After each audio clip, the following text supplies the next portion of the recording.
Operation to kill chapter 3। तुम अब असफल होते जा रहे हो मोहन सूरी। दीवान की आवाज़ उसके कानों में पड़ रही थी। नाइट क्लब पर भी तुम्हारा आदमी मारा गया और यहाँ भी तुम्हारे आदमी को मन्नू मारकर भाग गया। समझ में नहीं आता कि ये सब कैसे हो गया। मोहन सूरी भिजे स्वर में क्या उठा। एफआईए को काबिल लोग चाहिए। सॉरी दीवान। मोहन सूरी मोहन सूरी इस वक्त सच में बहुत परेशान था। मैं लीवनो मन्नू के फ्लैट में पहुंचा तो अमन को मरे हुए पाया। मुझे हैरानी है कि मन्नू के सामने तुमने सिर्फ एक एजेंट भेजा, जबकि वो बेहद खतरनाक है। अब वक्त बर्बाद मत करो। लीवनो से क्रोशिया तक हर रास्ते पर पहरा बिठा दो। वो लीवनो से बाहर जाने की कोशिश करेगा, हो सकता है देश से भी बाहर जाना चाहे। एयरपोर्ट, स्टेशन, हाईवे, हर जगह की निगरानी रखो। उसने अमन को क्यों मारा ये बात हमारे सामने साफ नहीं है। लेकिन हम सोच सकते हैं कि नाइट क्लब में मन्नू ही माइक से मिलाओ और उस वक्त वो सीधा क्रोशिया से आ रहा हो। मन्नू को पकड़ना बहुत ज़रूरी है। मैं अभी सारे इंतज़ाम करता हूँ। माइक पर तुम्हारे आदमी नज़र रखे हुए हैं? दीवान की आवाज़ कानों में पड़ी। हाँ, हो सकता है मन्नू माइक से मिलने की कोशिश करे। अपने उन आदमियों को भी इस बारे में सतर्क कर दो। मुझे सब काम करने दो, फ़ोन बंद करो। मंजूरी ने कहा और फ़ोन बंद किया। उसके बाद वो एक के बाद एक फ़ोन करने लगा। सुबह हो रही थी, दिन निकल रहा था। मोहन सूरी लीवनो में मौजूद था। सुबह का उजाला फैलने के साथ ही मन्नू मार्शल के ठिकाने पर जा पहुंचा। बाहर उसे दो आदमी मिले। क्या है? सुबह सुबह किधर जा रहा है? मार्शल से मिलना है। चला जा, सर अभी क्लब से लौटे हैं, वे उनके सोने का वक्त है, शाम को आना। मेरा मिलना ज़रूरी है, मन्नू ने बेचैनी से कहा। सुना नहीं? भाग जा। मैं डॉलर लाया हूँ मार्शल को देने के लिए। मन्नू ने हाथ में पकड़ा पैकेट थपथपाया। 1 लाख डॉलर। कितने? वह अजीब से सर में बोला। $1 लाख इस लिफाफे में। सर को देने हैं? हाँ। दोनों आदमी ने एक दूसरे को देखा। तू ले जा इसे सर के पास, एक ने दूसरे से कहा। चल, वो आगे बढ़ता बोला। मन्नू उसके साथ चल पड़ा। इस तरह मन्नू मास्टर के पास पहुंचा। मार्शल सामान्य कदकाठी का 5 फीट 2 इंच का आदमी था। वो सच में अभी क्लब से लौटा था और कपड़े चेंज कर रहा था। वो इस वक्त ही नींद लेता था और फिर शाम को उठता था। इस वक्त मार्शल अंडरवियर में था। मार्शल ने मन्नू को देखा और मुस्कुराया। तेरे को कहा था जब भी आना डॉलर लेकर आना। मैं डॉलर लाया हूँ, मन्नू ने जल्दी से कहा। कितने? 100 के 500? मार्शल हंसा। 1 लाख। मार्शल के माथे पर बल पड़े। मन्नू ने उसी पर लिफाफा खोला और डॉलरों की गड्डियाँ टेबल पर निकाल कर रख दी। मार्शल के चेहरे पर अजीब से भाव उभरे। वो आगे बढ़ा, डॉलरों को चेक किया। किधर से लाया तू इतनी बड़ी रकम? मार्शल ने मन्नू को देखा। जुगाड़ की है। वही तो पूछ रहा हूँ, इतनी बड़ी रकम का किधर से जुगाड़ कर लिया? बताना ज़रूरी तो नहीं? बता बता, मैं भी तो सुनूँ। चिंता मत कर, किसी से कहूँगा नहीं, बोल। दो को गोली मारनी पड़ी, एक क्रोशिया में, दूसरों को इधर ही लीवनो में। समझा? तो तू भी गोली चलाता है? जैनी को मुझे दे दे मार्शल। ले ले, मैंने उसका क्या करना है? तेरे पीछे पुलिस तो नहीं लगी? नहीं, लेकिन अब लीवनो में रहना मेरे लिए खतरनाक है। जैनी के साथ मैं यहाँ से चले जाना चाहता हूँ। तो मार्शल उसे देखने लगा। दुकान और फ्लैट खरीदेगा सस्ते में, जो भी तू देना चाहे दे दे। जैनी कागज़ साइन कर देगी। साइन की मार्शल को कोई ज़रूरत नहीं, तूने मुँह से कह दिया, सौदा हो गया। बोल, क्या चाहिए? दुकान और फ्लैट का जो तू ठीक समझे। $10,000 उठा ले। मन्नू ने $10,000 की गड्डी उठा ली। हो गया सौदा? मार्शल बोला। हाँ। जैनी को समझा देना कि अब दुकान और फ्लैट के रास्ते में ना आए। मन्नू ने सिर हिला दिया। मार्शल ने होठ सिकोड़ कर मन्नू को देखा। मैं तो तेरे को यूं ही समझाता था, लेकिन तू करामाती बंदा निकला। $1 लाख ले आया, हैरानी है? और भी है क्या? नहीं, पूरे लाख थे। अब जैनी को मुझे दे। मार्शल ने बाहर खड़े दो आदमी को बुलाकर कहा। 21 नंबर में जैनी है, इसे ले जाओ, जैनी से दे दे। मन्नू इस आदमी के साथ वहाँ से बाहर निकल गया। मन्नू को जैनी मिल गई। उसका चेहरा उतरा हुआ था, वो घबराई हुई थी। अपने को आज़ाद होते देखकर वह हैरान परेशान हो गई थी। दोनों एक दूसरे के गले जा लगे। मन्नू, जैनी रो पड़ी। मेरी जान। मन्नू की आंखों में भी आंसू भरा है। कई पलों तक वे एक दूसरे से चिपके खड़े रहे। चल फुट यहाँ से। उसे लाने वाला आदमी क्या उठा। दोनों वहाँ से बाहर खुली सड़क पर आ गए। अब तो तू जुआ नहीं खेलेगा? जैनी भीगे स्वर में बोली। नहीं। मन्नू ने कसकर जैनी का हाथ पकड़ लिया। अगले पल जैनी ठिठकी और मन्नू को देखने लगी। तूने मुझे कैसे आज़ाद कराया? जवाब में मन्नू ने कुछ ज़्यादा ही लंबी सांस ली। मार्शल $1 लाख मांग रहा था। मार्शल जो सोच लेता वही करता है। वो मुझे छोड़ने पर तैयार कैसे हुआ? मैंने उसे $1 लाख दिए। मन्नू ने आध भाव से जैनी को देखा। जैनी के चेहरे पर अविश्वास के भाव नाच उठे। तूने $1 लाख दिए? जैनी का मुंह खुला का खुला रह गया। कहाँ से लाया तू? सब गड़बड़ हो गया जैनी। क्या मतलब? मैं तेरे बिना रहने की सोच भी नहीं सकता जैनी, मन्नू ने कहा। मुझे $1 लाख का इंतज़ाम करना पड़ा। क्या गड़बड़ की है तूने मन्नू? मैंने नहीं की, लेकिन हो गई। बोल तो। फिर मन्नू मुझे सब कुछ बताता चला गया। जैनी हक्की बक्की से उसकी बात सुनती रही। वो चुप हो गया। जैनी व्याकुल भाव से उसे देखती रही, बोली कुछ नहीं। मेरे पास कोई दूसरा रास्ता नहीं था तेरे को मार्शल के हाथों से निकालने का। $1 लाख का इंतज़ाम मुझे करना ही था, परंतु मैंने ये नहीं सोचा था कि इस तरह सब कुछ खराब हो जाएगा। ये तूने क्या कर दिया मन्नू? जैनी के होंठों से निकला। तो कहाँ से लाता मार्शल को देने के लिए $1 लाख? तूने सीआई और जिन को छेड़ दिया। जिन के 2 आदमियों को तूने मारा, वे तुझे नहीं छोड़ेंगे। वैसे भी मुझे कौन सा छोड़ने वाले थे? समझ में नहीं आता कि जिन को मेरी और माइक की मुलाकात का कैसे पता। वो जिन है, खतरनाक संस्था है इंडिया की, बेहद खतरनाक। अब तो हम घर भी नहीं जा सकते। घर और दुकान मैंने मार्शल को बेच दिए। क्या? चैनी हड़बड़ाई। हमें यहाँ से दूर भागने के लिए पैसा चाहिए था। मार्शल ने $10,000 दिए। सिर्फ $10,000? जैनी ने अजीब से स्वर में कहा। हमारे लिए बहुत है, वरना यहाँ से भागने के लिए हमारे पास एक भी पैसा नहीं। तूने सब कुछ पहले से तय कर रखा है। जैनी बहुत चिंतित नजर आ रही थी। ये सब हमारे भले के लिए ही है। यहाँ हमारी ज़िंदगी कितनी अच्छी चल रही थी, किसी की नज़र लग गई है। जैनी की आंखों में पुनः आंसू आ गए। यहाँ से निकल चलने की सोच। जिनके लोग हमको हर जगह तलाश करते फिर रहे होंगे। उन्होंने हमें ढूंढ लिया तो मार देंगे।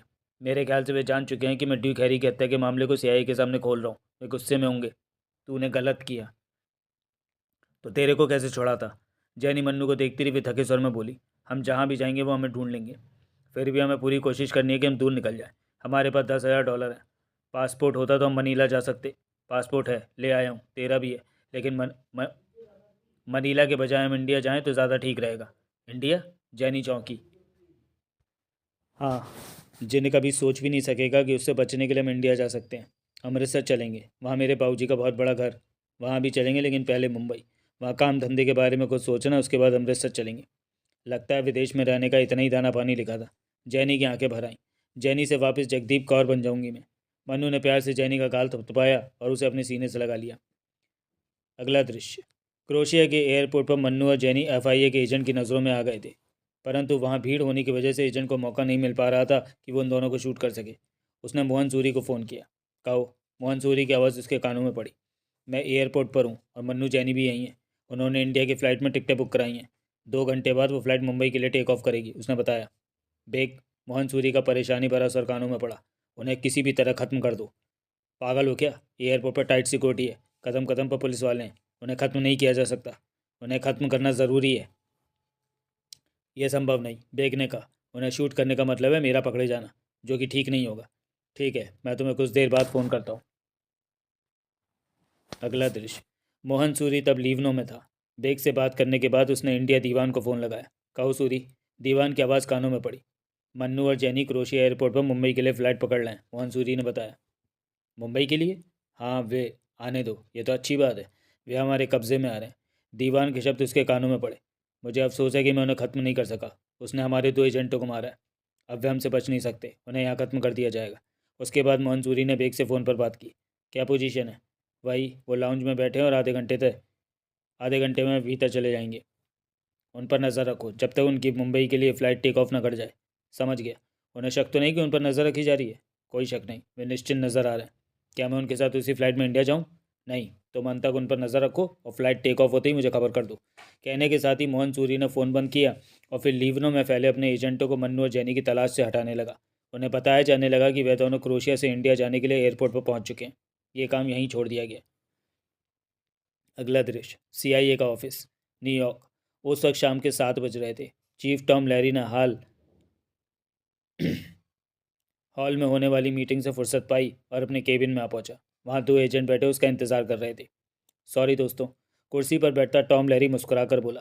तुम दोनों को इंतज़ार करना पड़ा। मुझे बताओ कि उस केस में तुमसे। तभी फ़ोन बजा। दूसरी तरफ सूजी थी। कहो सूजी, चीफ लैरी ने कहा। चीफ, क्रोशिया से कोई बात करना चाहता है, अपने बारे में 000 बता रहा है। लाइन दो। चीफ लैरी ने फ़ोन कहा। 000 डबल एजेंट था जो कि जिन्न के लिए काम करता था और क्रोशिया में था, परंतु वो सीआईए को भी अपनी खबरें बेचकर पैसे कमाता था। तुरंत ही 000 की आवाज़ चीफ के कानों में पड़ी। हेलो चीफ, कहो। मुझे पता चला है कि माइक क्रोशिया में है और वो मन्नू से मिलने के चक्कर में है। मुझे खबर नहीं है। होगा, मुझे खबर नहीं है। उसे बताओ कि मन्नू और जैनी इस वक्त क्रोशिया एयरपोर्ट पर है और इंडिया जाने की तैयारी में है। इंडिया यानी कि मुंबई। जिनको उनके मुंबई जाने की खबर है, उन्हें मुंबई में जिन शूट करेगा। ये तो खबर माइक के काम की है, चीफ ने सोच भरे सर में कहा। पक्का। एक रात पहले वो मन्नू से नाइट क्लब में मिला था और जिन के एक एजेंट को उनमें से किसी ने मारा था। मेरे ख्याल में उनकी मुलाकात तसल्ली बख्श नहीं रही होगी। माइक मन्नू से फिर मिलना चाहता होगा। खबर देने का शुक्रिया। मेरे डॉलर मिल जाएंगे। चीफ टॉम लैरी ने फ़ोन बंद किया और माइक को फ़ोन किया। माइक से बात हुई? क्या तुम मन्नू और जैनी के बारे में खबर लेना पसंद करोगे माइक? चीफ ने कहा। मन्नू के बारे में सुनना चाहूँगा। माइक की आवाज़ कानों में पड़ी। मन्नू और जैनी इस वक्त क्रोशी एयरपोर्ट पर मुंबई जाने वाले प्लेन में सवार होने वाले हैं। अगर तुम जल्दी करो तो उस प्लेन में शायद सीट पालो। चीफ टॉम लैरी ने गंभीर स्वर में कहा। Thank you chief. कल रात तुमने जिनके एजेंट को मारा? मैंने नहीं चीफ। मन्नू ने उसके सिर से नाल लगाकर ट्रिगर ट्रिगर दबा दिया।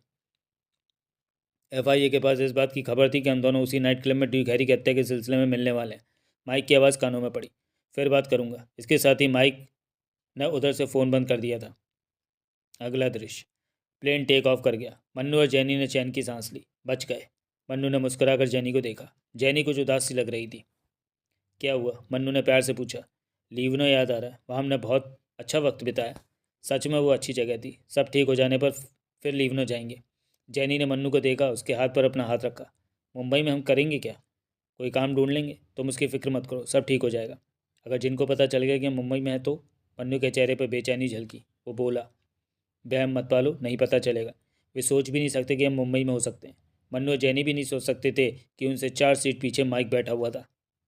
प्लेन के टेक ऑफ होते ही बेग ने मोहन सूरी को फ़ोन किया। कहो, प्लेन टेक ऑफ कर गया। मन्नू और जैनी उसी प्लेन में। तुम्हारे लिए एक खबर और भी है। क्या? मैंने CIA जासूस माइक को भी उस प्लेन में सवार होते देखा है, बेग ने कहा। क्या? मोहन सूरी की तेज़ आवाज़ कानों में पड़ी। तुमने पहले क्यों नहीं बताया? क्या माइक का इस मामले से वास्ता है? बहुत ज़्यादा। मुझे अभी इंडिया बात करनी होगी। कपूर ने सिगरेट सुलगाई और तभी भीतर प्रवेश करते दीवान को देखा। दीवान के माथे पर बल नजर आ रहे थे। क्या हुआ? बुरा हो रहा है। जिस प्लेन से मन्नू और जैनी आ रहा है उसी में माइक भी है, मोहन सूरी ने बताया अभी। क्या? कपूर के माथे पर भी बल दिखने लगे। माइक उसी प्लेन में? हाँ। हम नहीं चाहते थे कि वे मिले, परंतु वे मिल गए। तो माइक को और फिर अमेरिका को सब पता चल जाएगा। तो मन्नू ही है जो CIA को ऑपरेशन टुकिल के बारे में बताना चाहता है। मोटी रकम ली होगी उसने, दीवान बोला। मन्नू और जैनी को पहले ही खत्म कर देना चाहिए था, तब ये सब ना होता। दीवान के होंठ बिचे रहे। लेकिन मन्नू और जैनी इंडिया क्यों आ रहे हैं? कुछ ठहर कर कपूर बोला। वह देश छोड़ना उनके लिए मजबूरी बन गया था, दीवान ने सोच भरे स्वर में कहा। क्योंकि वे समझ चुके हैं कि CIA उन्हें नहीं छोड़ेगी। मेरे ख्याल में उन्होंने ये सोचा कि FIA ये नहीं सोच पाएगी कि वे इंडिया वापस आ सकते हैं। शायद यही बात होगी। मैं माइक के बारे में सोच रहा हूँ। दीवान ने कपूर को देखा। माइक को ख़त्म कर देना चाहिए। CIA चुप नहीं बैठेगी उसकी मौत पर। मन्नू और जैनी भी खत्म हो जाएंगे। राघव तीरथ को तुली खत्म करने गया हुआ है। उसके बाद हम तुली को शूट कर देंगे। ऐसे में CIA को कुछ भी पता नहीं चल पाएगा कि ऑपरेशन टुकिल को किसने अंजाम दिया होगा। CIA जानती है कि FIA ने ये सब काम किया, यानी कि हमने। तो परंतु उसके पास सबूत नहीं है। माइक सबूतों को ढूंढ रहा है। मेरी मानो तो माइक को भी खत्म कर देते हैं। एकदम फैसला लेना ठीक नहीं होगा। क्या पता CIA के लोग माइक पर भी नज़र रख रहे हो। माइक को भी इस बात का खतरा होगा कि उसे भी खत्म किया जा सकता है, दीवान ने कहा। इससे कोई फ़र्क नहीं पड़ता। FIA के निशानेबाज माइक को चुपके से खत्म कर देंगे दीवान। अभी मुझे सलाह मत दो, सोचने दो। वो फ़्लाइट मुंबई कब पहुंचेगी? दोपहर 3 बजे, कपूर बोला। प्लेन में माइक और मन्नू घुट घुट कर बातें करेंगे। मन्नू उसे आराम से एक एक बात बताएगा। माइक जब प्लेन से उतरेगा तो ऑपरेशन टुकिल के बारे में सब कुछ जान चुका होगा। मेरे ख्याल से वो मन्नू और जैनी को एयरपोर्ट से सीधा अमेरिकन एम्बेसी ले जाएगा। ऐसा हुआ तो फिर भी हमारे हाथ नहीं लग पाएंगे। उसके बाद माइक राघव और तीरथ को तलाश करेगा। कहने के साथ ही कपूर ने फ़ोन निकाला और तुली के नंबर मिलाने लगा। तुली से बात हो गई। काम खत्म किया? अभी नहीं, लेकिन आज शायद राघव का काम हो जाए। मैं उसके बाहर आने के इंतज़ार में हूँ। तुली की आवाज़ कानों में पड़ी। मन्नू और जैनी मुंबई पहुंच रहे हैं। ये कैसे हो सकता है कपूर? उसी प्लेन में CIA जासूस माइक भी है। यात्रा के दौरान मन्नू माइक को सब बता रहा होगा। ये तो बहुत गलत हुआ। क्या वो मन्नू ही था जो माइक से नाइट क्लब में मिलने जा रहा था? हालात के हिसाब से मन्नू ही था। ये बात बताकर तुमने मेरा दिमाग ख़राब कर दिया है। राघव और तीरथ को जल्दी खत्म करो। माइक मुंबई पहुंचकर उनकी तलाश करेगा। कपूर ने कहकर फ़ोन बंद किया और दीवान को देखता क्या उठा। माइक, मन्नू और जैनी को संभालने के लिए हमें तुरंत अपने एजेंटों की मीटिंग बुलानी चाहिए। बुलाओ, दीवान गंभीर स्वर में बोला। हमें अपनी घेराबंदी तैयार करनी होगी। अगला दृश्य। प्लेन को आसमान में पहुंचे 2 घंटे हो चुके थे। अब तक सभी यात्रियों की ज़रूरत पूरी करके एयर हॉस्टेज ने फुर्सत पा ली थी। एक एयर हॉस्टेज इस एक यात्री के पास जा रही थी क्योंकि उसने अभी अभी कॉल स्विच दबाया था। विमान में पूरी तरह शांति थी। तभी माइक अपनी जगह से उठा और मन्नू जैनी की सीट की तरफ बढ़ने लगा। मन्नू जैनी ने एक दूसरे का हाथ थाम रखा था। उनकी आंखें बंद थी, सिर पुष्ट से टिके थे। दोनों के चेहरों पर बहुत हद तक सुकून के भाव थे। माइक ने पास पहुंचकर मन्नू के कंधे को छुआ। मन्नू ने उसी पल आंखें खोली तो सामने माइक को खड़े पाया। 2 पल तो वह ना समझने वाले भाव में माइक को देखता रह गया। फिर उसकी शरीर में चींटियां रेंगती चली गईं। जैनी का हाथ उसी पल छोड़ दिया। जैनी ने आंखें खोली। माइक मीठी मुस्कान के साथ मन्नू को देखे जा रहा था। मन्नू हक्का बक्का था। माइक के प्लेन में होने की कल्पना नहीं कर सकता था वो। कौन है ये? जैनी ने मन्नू से पूछा। माइक। वो CIA वाला? जैनी घबरा उठी। हाँ। मन्नू की निगाह एकटक माइक पर थी। तभी माइक धीमे स्वर में बोला। मुझसे घबराने की कोई ज़रूरत नहीं। मैंने सोचा तुम प्लेन में मिलना पसंद करोगे, इसलिए आ गया। क्या तुम जैनी को मेरी सीट पर जाने को कहोगे, ताकि हम आराम से बैठकर बातें कर सकें? जैनी यहीं रहेगी। मन्नू के होंठ हिले। तुम सामने वाली सीट पर बैठ जाओ, वो खाली है। माइक पास ही खाली सीट पर बैठ गया। ये यहाँ कैसे आ गया? जैनी धीमे स्वर में बोली। पता नहीं। मन्नू खुद परेशान हो गया था माइक की मौजूदगी को लेकर। तुमने डॉलर के बारे में तो पता लगा लिया होगा कि वो असली हैं, माइक बोला। तुम मेरे डॉलर लेकर भाग रहे थे, वो वहीं छूट गए। मैं नहीं मानता। सच मानो, जिनको पता लग गया कि मैं तुमसे मिलने की कोशिश में हूँ, वे लोग मेरे पीछे पड़ गए मुझे मारने के लिए। डॉलर वहीं रहेगा, मुझे जान बचाते हुए भागना पड़ा। तुम भागकर वहाँ जा रहे हो जहाँ एफआईए का हेडक्वार्टर है। एफआईए, जिनका नया नाम है फेडरल इन्वेस्टिगेशन एजेंसी। ओह, मैं नहीं जानता था। मन्नू विचलित स्वर में कह उठा। तुम्हें इंडिया नहीं जाना चाहिए था। मुझे फ़ोन करते, मैं तुम दोनों के लिए अमेरिका जाने का इंतज़ाम कर देता। फ़ोन करने की फुर्सत नहीं मिली, मैं खतरे में था। छोड़ो इन बातों को, अब हम काम की बात करें, माइक बोला। काम की बात है? 10 लाख डॉलर वाली बात? यहाँ हमारे पास वक्त है, फुर्सत है। बातों के बीच कोई समस्या भी नहीं आएगी। मैं तुमसे कोई बात नहीं करना चाहता, मन्नू ने शुष्क स्वर में कहा। क्यों? तुमसे बात करके मैंने अपने को खतरे में डाल लिया। मन्नू ने मुंह फेर लिया। मैं तुम्हारे बुलावे पर अमेरिका से क्रोशिया आया हूँ, ताकि ड्यूक हैरी की हत्या का सच जान सकूँ। चीफ ने मुझे बताया था कि तुम भी हत्यारों में शामिल थे। क्या ये सच है? सीधी तरह बात करो मुझसे, माइक ने कहा। कोई बात नहीं होगी, मन्नू बोला। तुमने मुझसे 10 लाख डॉलर लिए हैं, वो नकली थे, वहीं छूट गए, मैं खाली हूँ। कोई बात नहीं, मैं तुम्हें अभी 10 लाख डॉलर दे सकता हूँ, माइक बोला। अब? प्लेन में? मन्नू ने उसे देखा। प्लेन से उतरकर अमेरिकन एम्बेसी से लेकर तुम्हें दे दूंगा, मुंबई में। तभी जैनी फुसफुसाकर कान में बोली। नहीं मन्नू, हमने इसे कुछ नहीं बताना है। मन्नू ने जैनी का हाथ तपतपाया और गर्दन घुमाकर माइक को देखा। सच बात तो यह है कि मैंने अपना प्रोग्राम बदल दिया है। तो मैं कुछ भी बताना नहीं चाहता। जैनी ने तुम्हारे कान में क्या कहा? माइक बोला। मेरी बात तुमने सुन ली होगी, अब उठकर अपनी सीट पर चले जाओ, मन्नू ने उकड़े सर में कहा। अपनी बात से तुम पीछे हट रहे हो तो क्या कर लोगे तुम मेरा? मन्नू धीमे सर में गुर्रा उठा। तुम, माइक ने सिर हिलाकर कहा। क्यों नहीं बताना चाहते मुझे? मैंने इरादा बदल लिया है। माइक दो पल उसे देखने के बाद क्या उठा। ठीक है, अब मैं दूसरे ढंग से तुमसे बात करता हूँ। तुम क्या समझते हो कि प्लेन में बैठकर तुम सुरक्षित हो गए, जिनसे बच निकले हो? ऐसा सोचते हो तो गलत सोचते हो।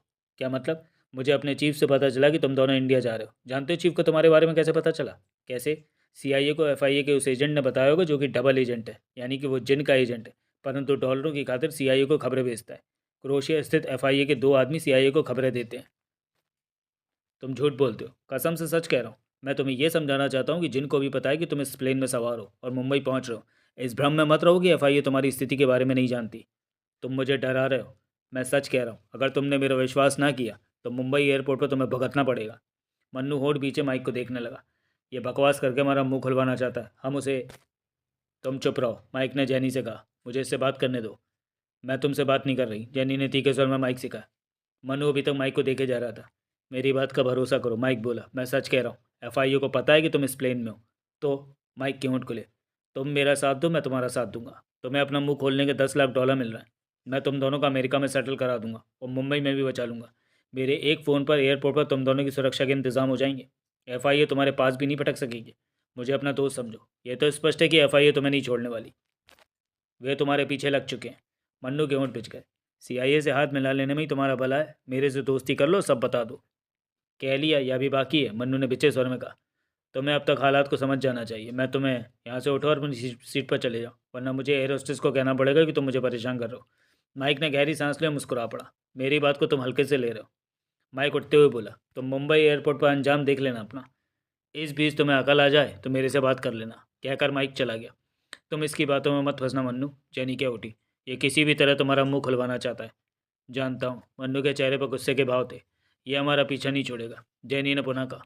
मुंबई एयरपोर्ट पर कैसे भी हो इसे पीछे छुड़ा लेंगे हम, मन्नू ने दृढ़ता से कहा। RDX।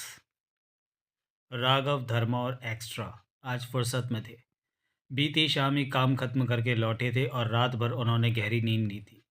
कई दिनों की चढ़ी थकावट उतारने की चेष्टा की। दिन में 11 बजे वे उठे। एक्स्ट्रा ने कॉफ़ी बनाई। किचन में सामान खत्म हुआ पड़ा है। राघव कॉफ़ी का घूंट भरते हुए क्या उठा।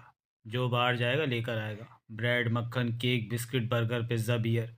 इसके अलावा कुछ याद आए तो वो भी लेता है। मैं आराम करने के मूड में हूँ, धर्मा बोला। मैं भी। एक्स्ट्रा क्या उठा। जाना कौन चाहता है? राघव मुस्करा पड़ा। जिसे ज़्यादा भूख लगेगी वही बाहर जाएगा। कॉफ़ी समाप्त हुई तो धर्मा क्या उठा। मज़ा नहीं आया, मैं बढ़िया कॉफ़ी बनाता हूँ। कॉफ़ी भी खत्म होने जा रही है, राघव क्या उठा। धर्मा किचन की तरफ बढ़ गया। राघव ने सिगरेट सुलगाई। इस बार तो बहुत थक गए। एक्स्ट्रा क्या उठा। हाँ, एक बार तो मुझे महसूस होने लगा था जैसे हम काम पूरा नहीं कर पाएंगे, लेकिन सब ठीक रहा। एक्स्ट्रा कुछ कहने लगा कि उसका फ़ोन बजने लगा। हेलो। एक्स्ट्रा ने फ़ौरन बात की। जगन बोलता हूँ। उधर से आवाज़ आई। बोल जगन। राघव की नज़रें एक्स्ट्रा पर जा पहुँची। उधर धर्मा किचन के दरवाजे पर आ खड़ा हुआ था। मैंने कई बार फ़ोन किया लेकिन तुमने बात नहीं की। व्यस्त थे। अब फुर्सत है तो बात कर। मैं झगड़ा ख़त्म करना चाहता हूँ। जगन की आवाज़ कानों में पड़ी। तूने ही शुरू किया था। हमने तेरा काम जान पर खेल कर पूरा किया था। तूने कहा था कि तुम्हारी पसंद के हिसाब से काम पूरा किया तो 3 करोड़ देगा। बोल हमने काम तेरी पसंद के हिसाब से पूरा किया या नहीं। एक्स्ट्रा का स्वर शांत था। हाँ, बढ़िया काम किया। तेरे को 3 करोड़ देना चाहिए था, परंतु तूने 1.5 करोड़ भिजवा दिया, क्यों? उसी के वास्ते तो मैंने कई बार फ़ोन। अब बोल। बाकी का 1.5 करोड़ मैं देने को तैयार हूँ। पहले क्यों नहीं दिया? जो बीत गया उसे भूल जा। मॉडर्न रोड पर मेरा आदमी मिलेगा, कपिल सर्विस सेंटर के बाहर। उससे 1.5 करोड़ ले लेना। कितने बजे ये बता दो। अब 12 बज रहे हैं। एक्स्ट्रा के होंठ सिकुड़े। सामने बैठे राघव को देखा। 2 बजे तक रहेगा? ठीक है, बात खत्म हो गई। एक्स्ट्रा ने फ़ोन बंद करके राघव से कहा। जगन बाकी का 1.5 करोड़ बहुत शराफत से हमारे हवाले करने को कह रहा है, जबकि वो इतना शरीफ है नहीं। गड़बड़ करेगा जगन। किचन के दरवाजे पर खड़े धर्मा ने कहा, पलट कर किचन में चला गया। राघव ने कश लिया। हम में से एक पैसा लेने जाएगा, दूसरा पीछे से उस पर नज़र रखेगा। एक्स्ट्रा बोला। मैं पैसा लेने जाऊंगा, राघव ने कहा, और मैं पीछे से राघव पर नज़र रखूंगा। कॉफ़ी के प्याले थामे धर्मा पीता प्रवेश करता क्या उठा। वापसी पर मैं किचन और फ्रिज का सामान भी लेता आऊँगा। राघव कॉफ़ी का प्याला उठाता बोला। एक्स्ट्रा ने कॉफ़ी का प्याला उठाया। घूंट भरने के बाद प्याला थामे उठ खड़ा हुआ। घर कई दिनों से बंद रहा है, मैं इसकी साफ़ सफाई करूंगा। इसके साथ ही वो खिड़की पर पहुंचा और खिड़की खोली। कॉफ़ी का घूंट भरते हुए बाहर नज़र दौड़ाने लगा। 3 महीने पहले ये फ्लैट उन्होंने लिया था। पहले वाला फ्लैट इंस्पेक्टर वानखेड़े की निगाहों में आ गया था, इसलिए वो छोड़ना पड़ गया था। विस्तार से जानने के लिए पढ़ें अनिल मोहन का राजा पॉकेट बुक से पूर्व प्रकाशित उपन्यास डॉन का मंत्र, जो कि चैनल पर जल्दी उपलब्ध कराया जाएगा। ये चौथी मंजिल पर था और सामने की सड़क पर स्पष्ट नज़र आ रही थी। वाहन आ जा रहे थे। कॉफ़ी का घूंट बढ़ते एक्स्ट्रा की निगाह यूं ही उस कार पर जा टिकी जो सड़क के उस पर किनारे लगी खड़ी थी। उस कार की ड्राइविंग सीट पर कोई नहीं था। पीछे वाला शीशा आधे से कम खुला दिखा। एक्स्ट्रा की निगाह वहाँ से हटकर इधर उधर जाने लगी। उसके बाद पुनः पुनः नज़रें कार पर गईं। कई सालों तक वो कार के पीछे वाले थोड़े से खुले। कई सालों तक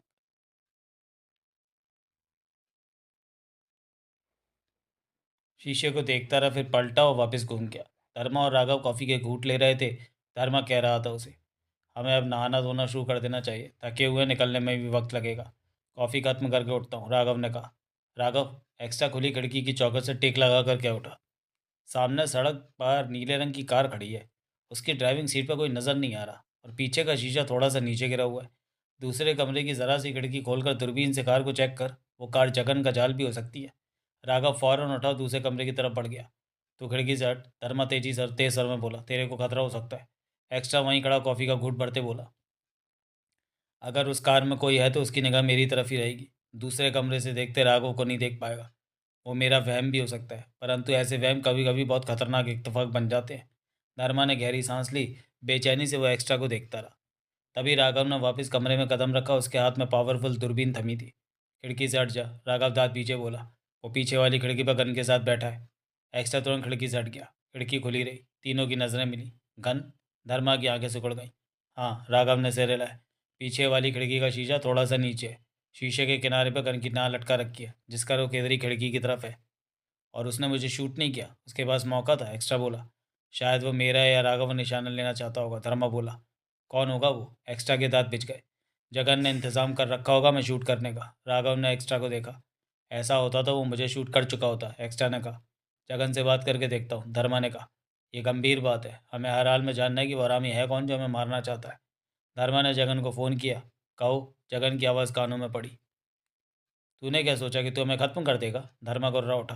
क्या मतलब? हमारे घर के बाहर तूने गनमैन छोड़ रखे हैं कि हम बाहर निकले तो वो हमें शूट कर दें, और पैसा देने को क्या कर तू हमें घर से बाहर निकाल रहा है? तेरी इतनी हिम्मत हो गई कि तू हमें ख़त्म करने की सोचे? धर्मा की आवाज़ में खतरनाक भाव आ गए थे। जगन की तरफ से कोई आवाज़ नहीं आई। अब तू मरेगा मेरे हाथों से। तेरी मौत धर्मा, जगन ने टोका, मैंने ऐसा कोई इंतज़ाम नहीं किया। झूठ बोलता है साले, तेरी तो। मेरी बात सुन धर्मा, जगन का शांत स्वर कानों में पड़ रहा था। इसमें मेरा कोई हाथ नहीं है। मैं तुम लोगों को मारने की सोच भी नहीं सकता। ये कोई और मामला है, उससे निपटो। जब फुर्सत मिले तो पैसों के लिए मुझे फ़ोन कर देना। वो तेरे भेजे आदमी नहीं? नहीं, ज़रा भी नहीं, कसम से। उन सालों को पकड़ के पूछ लेना। कोई मेरा नाम ले ले तो मेरा गला काट देना। धर्मा ने फ़ोन बंद करके गहरी सांस ली। जगन कहता है कि ये सब उसने नहीं किया। वो कार चली गई तो समझना जगन का ही आदमी था वो, राघव ने कहा। कार में कितने? एक्स्ट्रा ने पूछा। पता नहीं, एक या दो हो सकते हैं। कार के भीतर ठीक से नज़र नहीं आया, राघव ने बताया। आधा घंटा और बीता, कार वहीं खड़ी रही। वो जो भी है जगन का भेजा नहीं है, राघव ने कहा। जगन का होता तो हमारे फ़ोन करने के बाद जगन उसे वापस बुला लेता। तैयार होकर निकलो यहाँ से, धर्मा क्या उठा। हमें इस तरह बाहर निकलना है कि वो हमें देख ले, लेकिन उसे गोली चलाने का मौका ना मिले। यहाँ पर हम कोई शोर शराबा नहीं होने देना चाहते। उसे यहाँ से दूर ले जाना है, वो हमारे पीछे आएगा। हो सकता है उसके और साथी दाएं बाएं हों, एक्स्ट्रा ने कहा। हमें सतर्क रहना, राघव ने कहा। हम दो कारों का इस्तेमाल करेंगे। पहली कार में मैं निकलूंगा, मेरी कार के पीछे तुम दोनों की कार होगी। वो जो लोग भी हैं उन्हें घेरना है हमने। वो तुली था। पीछे वाली सीट पर टेलीस्कोप लगी गन के साथ मौजूद था सुबह से। आरडीएक्स के फ्लैट का नंबर उसके पास था। उसी से उसने जान लिया था कि उस फ्लैट की दो खिड़कियां बाहर की तरफ पड़ती हैं, तो वो गन और कार के साथ सड़क के किनारे टिक गया था, इस आशा से कि शायद वे लोग खिड़की खोलें। राघव खिड़की पर दिखे तो उसे वो यहीं से आसानी से शूट कर दे। लंबे इंतजार के बाद उसने एक खिड़की खुलती देखी, परंतु खिड़की पर राघव नहीं था, वो एक्स्ट्रा था। तुली समझ गया कि ये धर्मा या एक्स्ट्रा हो सकता है। राघव के इंतजार में वो टेलीस्कोप पर आंख टिकाए रहा कि शायद वो भी खिड़की पर आ जाए। तुली इंतजार करता रहा, परंतु कुछ देर बाद उसने एक्स्ट्रा को खिड़की से हटते पाया। खिड़की खाली हो गई। वो राघव के नज़र आने का इंतजार करता रहा, परंतु टेलीस्कोप में खिड़की खाली ही नजर आती रही। टेलीस्कोप के सहारे देखने पर जो खिड़की इतनी करीब नजर आ रही थी कि जैसे हाथ बढ़ाकर वो खिड़की को छू सकता हो। इंतजार लंबा होता चला गया, परंतु राघव खिड़की पर नहीं दिखा। तभी आधा इंच टेलीस्कोप घुमाकर उसने दूसरी खिड़की को देखा। उसी पल तुली के मस्तिष्क को झटका लगा, उसके होंठ सिकुड़ गए। दूसरी खिड़की का एक पल्ला खुला, करीब 3 इंच खुला हुआ था।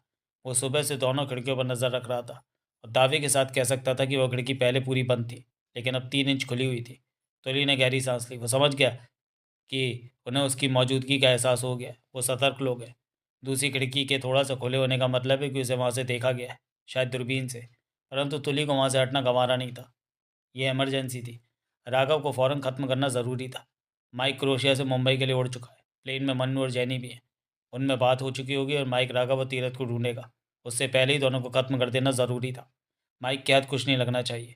तुली के लिए खतरा बढ़ गया था, जबकि वे लोग उसकी मौजूदगी का एहसास पा चुके हैं। वो आरडीएक्स है, तीनों खतरनाक हैं। तुली को उनके खतरनाक होने का पूरा अंदाज़ा था। यूँ तो उसे इन तीनों का कोई डर नहीं था।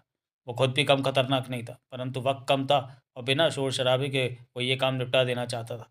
इसलिए इस काम में वो पूरी तरह से सतर्कता बरत रहा था। उसे पूरा विश्वास था कि 2-3 सेकंड के लिए भी राघव दिखा तो उसे शूट कर देगा।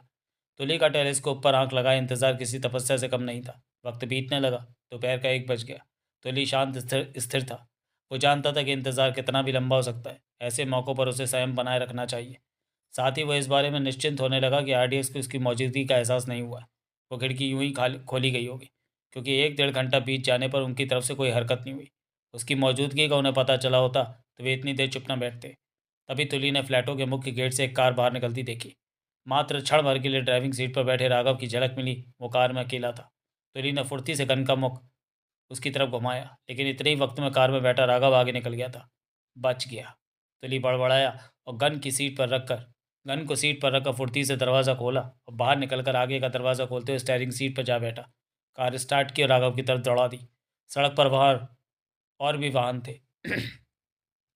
तुली सावधानी से ड्राइव कर रहा था। वो राघव तक पहुंचने की कोशिश में था। राघव की कार 3-4 कारों के पार आगे थी। तुली ने जेब में रखी रिवॉल्वर निकालकर गोद में रख ली। वो निश्चिंत था, ये सोचकर कि अब राघव उसके हाथों से नहीं बच सकता। किसी भी वक्त उसे मौका मिल सकता है उसे शूट करने का। तभी तुली की निगाह बैक मिरर पर गई। तुली की आंखें सिकुड़ी। उसने अपने पीछे अपने एक उसने एक कार को अपने पीछे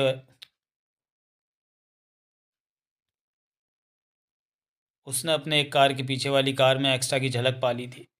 तो ये बात है। तुली बड़बड़ा उठा। उसके चेहरे पर सख्ती आ गई। आरडीएक्स मेरी मौजूदगी के बारे में जान चुके हैं और ये सब मुझे घेरने का प्लान था। कोई बात नहीं, मेरा शिकार मेरे सामने है, उसका काम तो कर ही दूंगा। धर्मा और एक्स्ट्रा की नज़रों में नहीं आना चाहता था मैं। बात खुली गई है तो इन्हें भी शूट कर दूंगा। सड़क पर खामोशी से मौत का खेल जारी था। तभी आगे लाल बत्ती होती दिखी। कारें रुकने लगी। तुली ने राघव की कार भी रुकते देखी। काम का वक्त आ गया था, परंतु पीछे वालों से भी सावधान रहना था। तुली ने भी कार रोकी और गोद में रखी रिवॉल्वर थाम दरवाज़ा खोलकर बाहर निकला और तेजी से राघव की तरफ बढ़ा। चेहरे पर मौत के सर्द भाव थे। एक निगाह पीछे डाली तो धर्मा और एक्स्ट्रा को भी कार से निकलते देखा। वक्त कम था। पीछे आ रहे वे दोनों उसके लिए परेशानी पैदा कर सकते थे। उन दोनों को पीछे रोकने के लिए तुली ने रिवॉल्वर पीछे करके गोली चला दी, जो कि किसी को नहीं लगी, परंतु धर्मा एक्स्ट्रा के आगे बढ़ने की रफ्तार थमी। वे कारों की ओट में हो गए थे। इधर तुली राघव की कार के पास पहुंचा। उधर राघव ने फायर की आवाज़ सुनी तो उसी पल दरवाज़ा खोलकर बाहर निकला। तुली सामने था। दोनों की नज़र मिली। तुली, राघव के होठों से निकला। गोली चलाते चलाते तुली पर बल के लिए उसके पुकारने पर अचकचा गया। उसी क्षण राघव की ठोकर तुली के रिवॉल्वर वाले हाथ पर पड़ी। रिवॉल्वर तुली के हाथों से निकल गया। तुली बेहथियार हो गया। वो धर्मा एक्स्ट्रा को नहीं भूला था। उनसे भी बचना था। तुली ने बिना वक्त गवाए राघव के चेहरे पर जोरदार घूसा लगाया और पलटकर वाहनों से भरी सड़क पार करता भाग खड़ा हुआ। एक्स्ट्रा! तभी धर्मा की ऊंची आवाज़ सुनाई दी। छोड़ना मत, पकड़ उसे! राघव ने एक्स्ट्रा को सड़क पार करते हुए तुली के पीछे भागते देखा। तुली हाफ रहा था। सांसों को सामान्य करने की चेष्टा में लगा था। एक्स्ट्रा से वो कठिनता से बच पाया था। इस वक्त वो एक जगह पार्क की हुई कारों के बीच एक कार से टेक लगाए खड़ा था। वो असफल हो गया था, परंतु वो जानता था कि ऐसे काम कई बार ठीक मौके पर बिगड़ जाते। वो जानता था कि अगली बार सफल हो जाएगा। ऐसा होने को वो असफल होना नहीं मानता था। राघव उसे पहचान गया था। उसे तुली कहकर पुकारा था। तो क्या उसकी याददाश्त मिटाई नहीं गई पूरी तरह? क्या उसे याद था सब? अपनी हालत पर काबू पाकर उसने फ़ोन निकाला और डॉक्टर अकरम को फ़ोन किया। बात हुई। डॉक्टर, तुली बोला, तुमने 8 साल पहले 2 लोगों की याददाश्त का थोड़ा सा हिस्सा मिटाया था। उनके नाम क्या थे? डॉक्टर अकरम की आवाज़ कानों में पड़ी। राघव और तीरथ। हाँ, याद आया। क्या कहना चाहते हो? राघव ने मुझे पहचान लिया। मेरा नाम लेकर पुकारा मुझे। तुमने शायद अपना काम ठीक से नहीं किया। और क्या कहा राघव ने? मैं नहीं जानता। उससे मेरी बात नहीं हो सकी। कभी कभी ऐसा हो जाता है। चेहरा या नाम याद रह जाता है, लेकिन मुझे पूरा भरोसा है कि और कुछ उसे याद नहीं होगा। क्योंकि इस बात को 8 साल बीत चुके हैं तो हो सकता है जो यादें उसके मस्तिष्क में ही दबा दी गई थी वे बाहर निकलने का प्रयत्न कर रही हूँ। ऐसे में कभी कभार थोड़ा सा कुछ याद आ जाता है, लेकिन सब कुछ याद नहीं आ सकता। क्या सच में सब कुछ याद नहीं आ सकता डॉक्टर? तुली गंभीर था। कुछ पल ठहर कर डॉक्टर अकरम की आवाज़ कानों में पड़ी। सब कुछ भी याद आ सकता है तुली, अगर उस इंसान की इच्छा शक्ति बहुत तेज़ हो तो। तुली ने गहरी सांस ली। फ़ोन काटकर उसने कपूर को फ़ोन किया। काम हो गया? कपूर की आवाज़ कानों में पड़ी। होते होते रह गया। कैसे? तुली ने कम शब्दों में सारी बात बताकर कहा। मेरी कार वहाँ से उठवा लो। उसके भीतर गन भी है और मैं इस वक्त यहाँ हूँ। यहाँ मुझे एक कार और रिवॉल्वर चाहिए। इसके साथ ही तुली ने बताया कि वो कहाँ है। अब मैं पहले तीरथ को शूट करूँगा, तब आडेख भी निश्चिंत हो जाएंगी कि मैं उनके पीछे नहीं हूँ। तो अब राघव को निशान लूँगा। तुम लेट हो रहे हो तुली। एफआईओ को ये काम जल्दी चाहिए। जल्दी ही होगा, तुली ने होंठ भींच कर कहा। मैं उसे पहचानता हूँ। वो तुली था, राघव कह रहा था। लेकिन वो कौन है ये मुझे याद नहीं। ये कैसे हो सकता है कि तुम्हें याद ना रहे कि वो कौन है? एक्स्ट्रा ने तेज स्वर में कहा। मुझे सच में उसके बारे में याद नहीं आ रहा, राघव ने परेशान स्वर में कहा। तुम किसी को इस हद तक कैसे भूल सकते हो कि तुम्हें उसके नाम के अलावा कुछ भी याद नहीं? धर्मा बोला। ये तो हैरानी से भी बढ़कर बात है। तुम्हें तुली के बारे में सब कुछ याद आ जाना चाहिए। याद नहीं आ रहा। सॉरी, राघव ने गहरी सांस लेकर कहा। इस वक्त आरडीएक्स अपने फ्लैट पर मौजूद थे। दोपहर के 3:30 बज रहे थे। राघव ने परेशानी से भरी मुद्रा में सिगरेट सुलगाई। एक्स्ट्रा टहलता हुआ सोच भरे सर में क्या उठा। वो तुली किसी शैतान से कम नहीं था। मेरे हाथ से बच निकलना संभव ही नहीं था। मुझे पूरा भरोसा था कि मैं उसे पकड़ लूँगा। एक बार तो सिर्फ 5-7 कदम का फासला हम में रह गया था, मैं उसे पकड़ लेता। लेकिन वो तो जैसे शिकारी कुत्ते की तरह दौड़ रहा था। बहुत फुर्तीला था वो। ऐसे लोग खतरनाक होते हैं। वो ये भी जानता है कि हम यहाँ रहते हैं, धर्मा बोला। लेकिन उसका शिकार सिर्फ राघव है। वो राघव को शूट करना चाहता है। धर्मा और एक्स्ट्रा ने एक दूसरे को देखा। यानी वो राघव का दुश्मन है, बोला एक्स्ट्रा। तुम ठीक कहते हो, वो राघव को मारना चाहता है। मुझे मारना होता तो वो तभी शूट कर सकता था जब मैं खिड़की पकड़ा था। उसे तुम्हारी भी परवाह नहीं। वो राघव के पीछे था। तब वो ये भी जानता था कि हम उसके पीछे आ रहे हैं, लेकिन वो डरा नहीं, राघव के पीछे ही रहा। इस तरह तो पेशेवर हत्यारे ही काम करते हैं, धर्मा ने कहा। राघव ने सिगरेट एस्ट्रे में मसली और दोनों हाथों से सिर थाम लिया। उसकी आंखें बंद थी और चेहरे पर परेशानी की लकीरें थीं। दिमाग पर जोर देता वो याद करने की चेष्टा में लगा था। हम ये सोच सकते हैं कि किसी ने राघव की हत्या की सुपारी दी है, धर्मा पुनः बोला। राघव ही क्यों, हम क्यों नहीं? एक साथ तो काम करते हैं हम। एक्स्ट्रा ने उसे देखा। धर्मा के पास कहने को कोई जवाब नहीं था। राघव अभी तक उसी मुद्रा में बैठा था। वो राघव को मारने की फिर कोशिश करेगा। एक्स्ट्रा ने दांत भींच कर कहा। हाँ, मुझे नहीं लगता कि वो हार मानेगा। वो हाथ लग जाता तो सब ठीक हो जाता। एक्स्ट्रा गुस्से से भरा था। इस बार वो नई तैयारी से काम करेगा। उसका लक्ष्य सिर्फ राघव है। हमें सतर्क रहना होगा कि वो किसी भी कीमत पर राघव को मारने में सफल ना हो सके। जब कोई किसी की जान लेने के लिए पीछे लग जाता है तो उसका कोई ना कोई वार सफल होकर ही रहता है। तब देर तक खुद को बचाया नहीं जा सकता। इसलिए ज़रूरी है कि हम उसे वार करने से पहले ढूंढ निकालें। नहीं ढूंढ सकते। हम उसके बारे में कुछ नहीं जानते। एक्स्ट्रा ने इनकार में सिर हिलाया। यही तो समस्या है कि तीरथ, मन्नू, जैनी, तुली राघव के होठों से निकला। दोनों की निगाह राघव पर जा टिकी। राघव की आंखें खुली थी। उसने दोनों हाथों से सिर थाम रखा था। क्या कहा तुमने? एक्स्ट्रा के होठों से निकला। तीरथ, मन्नू, जैनी, तुली राघव के होंठे ले। मुझे कुछ याद नहीं आ रहा। हम सब किसी काम से एक साथ ही थे। धर्मा और एक्स्ट्रा की नज़रें मिली। तीरथ, मन्नू, जैनी, तुली। धर्मा क्या उठा। हमने आज तक ऐसा कोई काम नहीं किया जिसमें ये चारों नाम हो। काम किया है, राघव ने दृढ़ता भरे स्वर में कहा। हम सब साथ थे। धर्मा ठीक कहता है कि हमने इन चारों नामों से वास्ता रखता कोई काम नहीं किया है। किया है। राघव गुस्से से चीख उठाए। किया है काम। काम न किया होता तो मुझे इनके नाम कैसे याद आते? मैं ये क्यों कहता कि इन सब के साथ मैंने काम किया है? और वो काम तुम भूल रहे हो। हाँ, वो याद नहीं आ रहा। वो सुनो राघव, धर्मा ने गंभीर स्वर में कहा। शांति से सुनो। तुमने ये काम किया हो सकता है लेकिन हमने नहीं। इन नामों से वास्ता रखता काम हमने कभी नहीं किया। ये तो मेरा दावा है। राघव ने सिर पर से दोनों हाथ हटाए और धर्मा को देखा। चेहरे पर अभी भी परेशानी की लकीरें थी। क्या चाहते हो? राघव ने पूछा। हम 6 सालों से तीनों एक साथ हैं, धर्मा बोला। 6 सालों से हमने जो किया एक साथ किया। हाँ, तो तेरा ये काम 6 साल पहले का है। राघव की नज़र धर्मा पर ही रही। ये हो सकता है। एक्स्ट्रा ने सिर हिलाया। राघव ने होंठ बीच लिए। तुम दिमाग पर जोर मत दो, धीरे धीरे शायद सब याद आ जाए। तुली के बारे में सोचो, वो कौन है? समझ में नहीं आता कि वो कौन है और मुझे क्यों मारना चाहता है। राघव ने कहकर गहरी सांस ली। तीरथ, मन्नू, जैनी भी हैं। मुझे उनके चेहरों का भी हल्का हल्का ध्यान आ रहा है। तुम्हारा दिमाग उनके चेहरों को पहचान रहा है? एक्स्ट्रा क्या उठा। कुछ कुछ। तो बताओ, उनसे हम पहले कब मिले थे? याद नहीं आ रहा। साल, 2 साल, 3 साल, 4 साल पहले कभी हम इनसे मिले हों? सोच रहा हूँ, सब कुछ सोच रहा हूँ, परंतु कुछ भी याद नहीं आ रहा। इस मामले में दिमाग की सोचों की चैन टूटी हुई है। आधा अधूरा ही याद आ रहा है। इन नामों के अलावा, चेहरों के अलावा कुछ याद नहीं आ रहा। मतलब कि अब तुम इन लोगों को देखोगे तो पहचान लोगे? धर्मा ने पूछा। हाँ, पहचान लूँगा, पक्का पहचान लूँगा। राघव ने विश्वास भरे सर में कहा। लेकिन मुझे नहीं लगता कि वो तुली अब आराम से बैठ जाएगा। वो फिर कोशिश करेगा। तुम जरा ये सोचो कि तुली तुम्हें क्यों मारना चाहता है। क्या तुम्हें ऐसी कोई बात याद नहीं आ रही कि हम इस मामले को समझ सकें? राघव ने इनकार में सिर हिला दिया। एक्स्ट्रा के चेहरे पर गंभीरता नाच रही थी। वो तुम्हें मारना चाहता है, तुम घर से बाहर मत निकलना, एक्स्ट्रा ने कहा। हमने उसका चेहरा देखा, हम उसे ढूंढने की कोशिश करेंगे। राघव ने एक्स्ट्रा को देखा। तभी धर्मा क्या उठा। एक्स्ट्रा, हमारे यहाँ बैठने का कोई फ़ायदा नहीं। चल, हम तुली को तलाश करने की चेष्टा करते हैं। चल। तुम बाहर मत निकलना राघव। राघव ने हौले से सिर हिला दिया। धर्मा और एक्स्ट्रा बाहर निकल गए। राघव ने दरवाज़ा बंद किया और होठ पीछे कमरे में टहलने लगा। देर तक सोचे समेटे टहलता रहा। फिर एकाएक ठिठका। जेब से रिवॉल्वर निकालकर मैगजीन चेक की, जो कि फुल थी। उसने रिवॉल्वर को जेब में डाला और दरवाज़ा खोलकर फ्लैट से बाहर निकला और लॉक करके बाहर की तरफ बढ़ता चला गया। घर में बंद नहीं रहना चाहता था राघव। परेशान था। वो जानना चाहता था कि तुली कौन है और उसे क्यों मारना चाहता है। वो चाहता था कि तुली फिर उसके सामने आए और ये तभी होगा जब वो खुले में रहेगा। तीरथ ने ड्रग्स के धंधे को छिपाने की कोशिश करते हुए लजीज खाना के नाम से रेस्टोरेंट खोल रखा था। यूँ तो सारा काम रेस्टोरेंट में काम करने वाले ही संभालते थे। एक तरफ उसका अपना केबिन था, जो कि उसके बैठने का ठिकाना था। ड्रग्स रखने के लिए उसने 5 किलोमीटर दूर एक जगह बना रखी थी। वहाँ 4-5 आदमी सारा काम संभालते थे। वो केबिन में बैठा फ़ोन पर ही सब निपटाता और माल पहुँचाने और पेमेंट लेने को कह देता।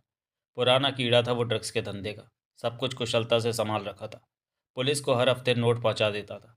इस वक्त शाम के 5 बज रहे थे। तीरथ रेस्टोरेंट के अपने केबिन में मौजूद था। इस वक्त रेस्टोरेंट में 2-3 कस्टमर ही थे जो खाना खा रहे थे। उसके केबिन का शीशा ऐसा था कि भीतर से बाहर का वो सब कुछ देख सकता था, परंतु बाहर वाले को शीशे के भीतर कुछ भी नज़र नहीं आता था। इस तरह वो रेस्टोरेंट में आने जाने वालों को देख लेता था। तीरथ ने अभी अभी सिगरेट सुलगाकर कश लिया था। उसकी नज़र यूं ही रेस्टोरेंट के हॉल में फिर रही थी। तभी तीरथ का मोबाइल बजा। हेलो। कॉलिंग स्विच दबाते, फ़ोन कान से लगाते वो क्या उठा। सर। दूसरी तरफ उसका अपना आदमी था। काम हो गया। माल दे आया और पेमेंट ले आया। ठीक है, मैं शाम को आऊँगा। धीरू साहब का फ़ोन आया था, उसे माल चाहिए। तो मैं फ़ोन किया उसने? हाँ। मुझे क्यों नहीं किया? उसकी तरफ पिछला पैसा निकलता है, तीरथ बोला। उसे माल भेजूँ कि नहीं? अभी नहीं, उसका फ़ोन फिर आने दो, कहकर फ़ोन बंद करके टेबल पर रखा। उसी पल उसकी निगाह रेस्टोरेंट के प्रवेश द्वार पर जा टिकी। वहाँ से अभी अभी तुली ने भीतर प्रवेश किया था। तीरथ तुली को देखता रहा, होंठ सिकुड़ गए उसके। इसे कहीं देखा है? कहाँ देखा है? तीरथ तुली को देखता रहा और सोचता रहा। उसके देखते देखते तुली ने एक टेबल संभाल ली थी। पानी का जग और गिलास थामे वेटर तुली की टेबल पर पहुंचा। मेनू कार्ड टेबल पर ही पड़ा था। क्या खाना पसंद करेंगे सर? वेटर ने पूछा। कॉफ़ी मिलेगी? मिलेगी सर। वही ले आओ। वेटर चला गया। तुली की निगाह रेस्टोरेंट में मंडराने लगी। वो तीरथ को तलाश कर रहा था और सोच भी नहीं सकता था कि तीरथ द्वारा देखा जा रहा है। उसकी निगाह उस केबिन की तरफ भी गई थी जहाँ तीरथ बैठा था, परंतु केबिन के भीतर तो उसे कुछ दिखा नहीं। मन ही मन तुली अपने से खार खाए बैठा था कि राघव के मामले में सफल नहीं हो सका। तीरथ के मामले में सफल होकर वो अपने को शांत करना चाहता था, पर क्या पता तीरथ रेस्टोरेंट में ना हो। वेटर कॉफ़ी ले आया। टेबल रखकर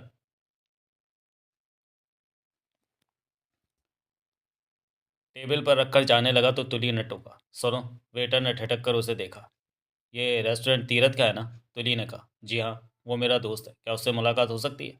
वेटर के चेहरे पर सोच के भाव उभरे। तीरथ का ऑर्डर था कि रेस्टोरेंट में आकर कोई उसके बारे में पूछे तो उसे ना बताया जाए कि वह मौजूद है और उसे खबर कर दी जाए।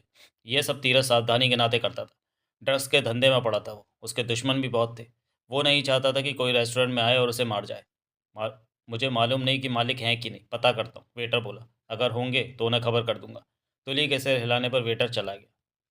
तुली सतर्क था। वेटर के जवाब से समझ चुका था कि तीरथ रेस्टोरेंट में। तीरथ रह रहकर तुली को देख रहा था। वेटर को कॉफ़ी देते भी देखा, बात करते भी देखा। इस बात का उसे पूरा विश्वास था कि इस आदमी को जानता है, परंतु याद नहीं आ रहा था कहाँ देखा। तीरथ ने अपने बीते वक्त पर यादें दौड़ाई कि शायद कुछ याद आ जाए, परंतु याद नहीं आया। इतना तो पक्का था इस व्यक्ति को ड्रग्स के धंधे में नहीं जानता। दोस्त भी नहीं है, फिर कौन? नहीं समझ पाया वो। तभी टेबल पर मौजूद इंटरकॉम बजा। कहो। तीरथ ने रिसीवर उठाया। सर। दूसरी तरफ वही वेटर था। वो सफ़ेद कमीज़ वाला आदमी आपको पूछ रहा है। क्या? कहता है तीरथ उसका दोस्त है। ऐसा कहा उसने? हाँ जी, वो आपसे मिलना चाहता है। तीरथ ने रिसीवर रख दिया। उसके होंठ सिकुड़ चुके थे।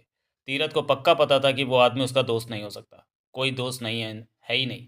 खास पहचान वाला होता तो उसे याद आ गया होता, लेकिन उसे लगता है कि उसे देखा है कहीं, जानता है, और वो उसे अपना दोस्त कह रहा है तो ज़रूर कोई बात तो है जो उसे याद नहीं आ रही इस वक्त। तीरथ ने गहरी सांस ली और टेबल की टॉर्च खोलकर रिवॉल्वर निकाली और जेब में रख ली। उसे देखा, वो अभी भी कॉफ़ी का घूंट भर रहा था। तीरथ ने उससे मिलने का फैसला कर लिया था, परंतु सावधान था। ये बात भी उसके मन में थी कि ये उसका दुश्मन भी हो सकता है, जो उसकी जान लेना चाहता हो। ड्रग्स के धंधे में नोट बहुत थे तो दुश्मन भी बहुत थे उसके। तीरथ ने इंटरकॉम का रिसीवर उठाया और एक बटन दबाकर कान से लगा दिया। हाँ। उधर से आवाज़ आई। भानु से बात करा। अभी लीजिए सर। भानु रेस्टोरेंट किचन का इंचार्ज था। सारा रेस्टोरेंट वही संभालता था। वो बहुत बढ़िया कुक था और लड़ाई झगड़ा करने में भी माहिर था। बहुत ज़रूरत होने पर कभी कभी वो भानु का थोड़ा बहुत इस्तेमाल कर लेता था। कहिए सर। भानु की आवाज़ कानों में पड़ी। भानु। हॉल में सफ़ेद कमीज़ पहने एक आदमी कॉफ़ी पी रहा है। मुझे लगता है कि मैं उसे जानता हूँ, परंतु याद नहीं आ रहा। वो मुझे अपना दोस्त बता रहा है, जबकि मेरा कोई दोस्त नहीं है। अब मैं उससे मिलने जा रहा हूँ। मैं समझ गया सर। भानु की आवाज़ कानों में पड़ी। आप उससे मिलिए, मैं वहीं रहकर नज़र रखूँगा। तीरथ ने रिसीवर रखा और उठने के बाद केबिन का दरवाज़ा खोला और बाहर आकर तुली की तरफ बढ़ने लगा। तभी तुली की निगाह भी उस पर पड़ गई। दोनों की नज़रें मिली। तुली एकाएक सतर्क नजर आने लगा। हेलो तीरथ। तुली मुस्कुराकर क्या उठा। तुम्हें देखकर खुशी हुई, बैठो। तीरथ थोड़ा सा मुस्कुराया, तुली को देखते हुए बैठ गया। हम पहले कब मिले? तीरथ ने पूछा। तुम्हें याद नहीं? तुली की मुस्कुराती पैनी निगाह उस पर थी। तभी तो पूछ रहा हूँ। तुम बहुत अच्छे निशानेबाज हो। तुली क्या उठा। तीरथ के होठ सिकुड़े। तुली को देखने लगा, फिर क्या उठा। किसका निशान लगाया मैंने? मुझे याद नहीं आ रहा। तीरथ क्या उठा। सोचो, शायद याद आ जाए। याद नहीं। मुझे तो ये भी याद नहीं आ रहा कि मैंने तुम्हें पहले कब देखा था, लेकिन इतना याद आता है कि मैंने तुम्हें पहले देखा है। तुली मुस्कुराकर उसे देखता रहा। क्या हुआ? तीरथ के होठों से निकला। मुझे यकीन था कि तुम याद नहीं कर पाओगे। क्यों? क्योंकि उस वक्त की तुम्हारी याददाश्त मिटा दी गई है, दबा दी गई है। तुम्हारे ही मस्तिष्क में। तुम्हें याद नहीं आएगा। ये कैसे हो सकता है? तीरथ अजीब से लहजे में बोला। ये हो चुका है। तीरथ गहरी निगाहों नज़रों से तुली को देखने लगा। तुम्हारा नाम क्या है? तुम मुझे तुली के नाम से जानते हो। ये नाम मुझे याद नहीं, लेकिन मेरी याददाश्त क्यों मिटाई गई? तीरथ भारी उलझन में था। यही एग्रीमेंट था, यही हम में तय हुआ था। तुली निश्चिंत सा कह उठा। एक खास आदमी की हत्या के लिए तुम्हें कई साल पहले 20 लाख रुपया दिया गया था, परंतु शर्त यह थी कि काम के बाद तुम्हारी उस काम से वास्ता रखती याददाश्त मिटा दी जाएगी, ताकि उस काम के बारे में तुम किसी को ना बता सको। और मैंने वो काम किया। हाँ। तभी तो कहा कि तुम बढ़िया निशानेबाज हो। तब एक को शूट करना था, लेकिन उस वक्त मजबूरी में तुमने दो को शूट किया। तुम्हारा निशाना सटीक है। तुम काम के दौरान ज़रा भी नहीं घबराते। तीरथ याद करने की चेष्टा कर रहा था, परंतु कुछ भी याद नहीं आ रहा था। मैंने एक को 20 लाख में मारना था, तीरथ बोला। हाँ, लेकिन तुम कहते हो कि उसे मुझे 2 को मारना पड़ा। फिर 20 के हिसाब से तुमने 40 लाख दिया होगा। नहीं, वो एक सौदा था 20 लाख का। तुम बेशक 20 को मारते तब भी 20 लाख ही मिलता। तुमने मुझे 20 लाख दे दिया था। हाँ, मुझे कुछ भी याद नहीं है, बहुत हैरानी है मुझे। तुली मुस्कुराता हुआ उसे देखता क्या उठा। वो सीक्रेट है। इस बात को कितना वक्त बीत चुका है? 8 साल। ओह, तीरथ ने गहरी सांस ली। तो अब तुम मेरे पास क्यों आए हो? अब मैं दूसरों के लिए काम नहीं करता। जानता हूँ तुम ड्रग्स के धंधे में बढ़िया नोट कमा रहे हो। मुझसे क्या चाहते हो? तीरथ बोला। वैसे तुम जो कह रहे हो उसका मुझे ज़रा भी विश्वास नहीं है, क्योंकि तुम्हें कुछ भी याद नहीं। जो भी समझो, तुम मुझसे क्यों मिलना चाहते थे? तीरथ की निगाह तुली के चेहरे पर थी। तुम्हारे साथ काम में 3 लोग और भी थे, राघव, जैनी, मन्नू। मुझे नहीं पता, तीरथ ने सिर हिलाया। होंगे। तुम सबको मारने का काम मुझे मिला है। तुली कटलता भरे ढंग से मुस्कुराया। क्या? तीरथ ठगा सा रह गया। कुछ घंटे पहले राघव किस्मत से मेरे हाथों से बच निकला, उसका नंबर भी लगेगा। लेकिन अब तुम मरने जा रहे हो। तुली की आंखों में मौत के भाव चमक उठे थे। तीरथ की फौरन इधर उधर नजर घूमी। पीछे वाली टेबल पर भानु आ बैठा था। उसे भी तीरथ की नज़र मिली। 3 कदम के फासले पर पड़ी कुर्सी पर वो बैठा था। तीरथ ने सोचा कि शायद वो उनकी बातें सुन रहा होगा। तुम मुझे मारने आए हो? तीरथ का चेहरा कठोर होने लगा। तीरथ की बाँह हिलते देखकर तुली मौत भरे सर में क्या उठा। रिवॉल्वर मत निकालना, अपने दोनों हाथ टेबल पर रख दो। टेबल के नीचे मेरे हाथ में रिवॉल्वर है। तीरथ का हरकत करता हाथ टिटका, फिर उसने दोनों हाथ टेबल पर रख दिए। तुम गलत कर रहे हो। इस बार तीरथ ने जानबूझकर आवाज़ कुछ ऊंची रखी कि भानु सुन सके। तुम किस्मत वाले हो कि मैंने तुम्हें पहले बता दिया कि तुम मरने वाले हो, वरना तुली को चुपचाप काम करने की आदत है। तुम मुझे गोली नहीं मार सकते। तीरथ ये सब बातें भानु को सुनाने के लिए कह रहा था, और भानु ने सुन भी लिया था, समझ भी लिया था। ऐसे में भानु को औरतों को समझ में नहीं आया। वो पास पड़ी कुर्सी उठाकर कुर्सी को छाती से लगाए तुली पर झपट पड़ा। तीरथ ने देख लिया था कि भानु क्या कर रहा है। तीरथ कुर्सी को आगे रखे तुली पर जा गिरा। तभी तीरथ ने अपनी कुर्सी से फर्श पर छलांग लगा दी। उसी पर गोली का तेज धमाका हुआ, परंतु गोली किसी को नहीं लगी। फायर के धमाके की आवाज़ सुनकर वहां बैठे लोग चौंके। रेस्टोरेंट के कर्मचारियों का ध्यान भी इस तरफ हुआ। तुली फर्श पर गिर चुका था। उसकी छाती पर कुर्सी थी और ऊपर भानु था। रिवॉल्वर उसके हाथ से निकल गई थी। तीरथ के लिए अब कोई खतरा नहीं था, परंतु ये उसका रेस्टोरेंट था। यहाँ गोली चली थी। पुलिस को कोई भी खबर दे सकता था, जबकि तीरथ नहीं चाहता था कि यहाँ पुलिस आए। कोई दूसरी जगह होती तो अब तक वो तुली को शूट कर चुका होता, परंतु यहाँ वो गड़बड़ नहीं चाहता था। क्या पता इसके साथी भी बाहर हो। मालूम नहीं ये कौन था और उससे ऐसी बातें कर रहा था जो कि उसे पता नहीं थी, परंतु इतना तो पक्का था कि इस आदमी को उसने पहले भी अच्छी तरह देखा हुआ है। तीरथ वक्त बर्बाद नहीं करना चाहता था। बाहर इसके साथी हुए तो वे भीतर आ सकते हैं। भानु, तीरथ जल्दी से बोला, साले को ठोक पीट कर बाहर फेंक देना।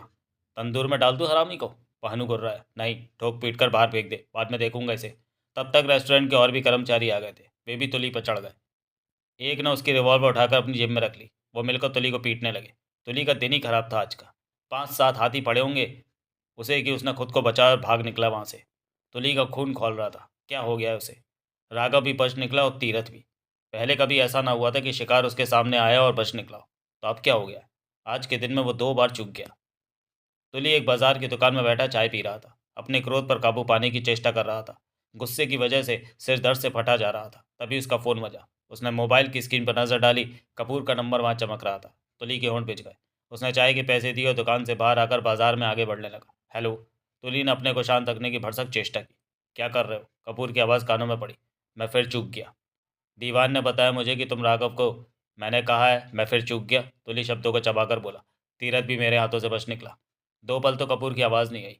तुली ने उस भीड़ वाली जगह में आगे बढ़ते हुए फ़ोन कान से लगा रखा था। उसके चेहरे पर सख्ती थी। कपूर की आवाज़ कानों में पड़ी। तेरे को क्या हो गया तुली? मैं नहीं जानता। क्या तू उन्हें मारना नहीं चाहता? तेरी नज़रों में उन्हें मरना नहीं चाहिए क्या? ये बात नहीं, काम काम है, वो पूरा होना चाहिए। तुली सख्त स्वर में बोला। तो तुम चूक क्यों गए? ये सोचकर मैं खुद परेशान हूँ। वे दोनों और भी सतर्क हो गए होंगे, लेकिन मैं उन्हें मार दूंगा, तुली ने दृढ़ स्वर में कहा। मुझसे चूक हुई है, असफल नहीं हुआ मैं। मेरे ख्याल में तेरे को इस काम में साथी चाहिए। अकेले ये काम करने में परेशानी आ रही होगी। बहुत ज़रूरत हो तो मैं कुछ को तेरे पास भेज देता हूँ, जबकि मैं चाहता हूँ कि ये काम तू अकेले ही करे। मैं कर लूँगा, मुझे साथियों की ज़रूरत नहीं। तुली को अपने पर गुस्सा आ रहा था। मन्नू भी बच निकला। कपूर की आवाज़ कानों में पड़ी। क्या मतलब? तुली के होठों से निकला। वो आज दोपहर को मुंबई एयरपोर्ट पर पहुँचने वाले। हाँ, वे पहुँचे, परंतु मन्नू को शायद पता था कि एयरपोर्ट पर उसे पकड़ लिया जाएगा, इसलिए वो भागने के लिए तैयार था और हमारे हाथों हाथों से निकल गया। परंतु जैनी हमें मिल गई। और माइक? उस पर नज़र रखी गई। वो भी मन्नू के पीछे था। जब मन्नू उसके हाथ नहीं लगा तो वो अमेरिकन एम्बेसी चला गया। मन्नू का मुंबई पहुंचकर आज़ाद घूमना खतरनाक है। एफआईए हर जगह तलाश कर रही है। उसके माँ बाप के घर के बाहर नज़र रखी जा रही है। वो ज़्यादा देर हमसे छुप नहीं सकेगा। बहुत जल्दी हमारे लोगों से ख़त्म कर देंगे। तुम अपना काम ख़त्म करो। क्या मन्नू, राघव और तीरथ की मुलाकात हो सकती है? तुली ने पूछा। नहीं हो सकती। वो तीनों ही नहीं जानते कि दूसरे लोग कहाँ रहते हैं। राघव और तीरथ को तो पता ही नहीं मन्नू के बारे में। उनकी याददाश्त मिटा दी गई है।